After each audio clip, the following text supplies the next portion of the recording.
एक सास ने बहू से कहा, मुझे एक बात तो बता, मैं तुझे इतना डरती हूँ, सोचती हूँ और बुरी बुरी बात, और तुम लड़का जवाब नहीं देती और ना ही गुस्सा करती है, बस हंसती रहती है। बहू को तो कुछ जैसे सुनाने के लिए, माँ जी आपको एक बात बताती हूँ, जब मैं छोटी थी तो मुझे हमेशा ऐसा लगता था कि मेरी माँ नहीं है, क्योंकि वह मुझसे घर के सारे काम करवाते थे।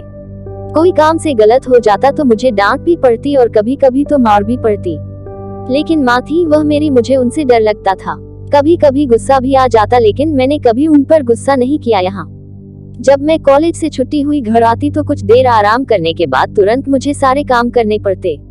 फिर जब मेरी भाभी आई तो जैसे मेरे काम और ज्यादा ही बढ़ गए।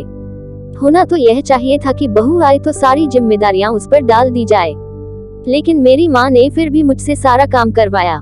कभी कभी तो भाभीियों का काम भी मुझसे करवाए और खेती कर दिया। करो, कुछ नहीं होगा तो मैं आता नहीं होगी जब तुम अपने ससुराल जाओगी। मुझे बहुत गुस्सा आता कि माँ भाभीियों का काम पर मुझे ही करवाती है और उन्हें डांटते भी नहीं।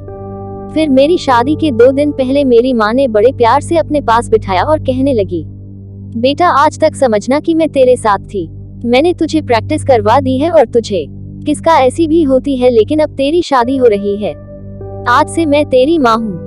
बेटा जब तुम्हें कुछ कह रही हूँ कि मुझे आपकी बातें बुरी नहीं लगती, क्योंकि मेरी माँ ने मुझे इस करवा कर भेजा है।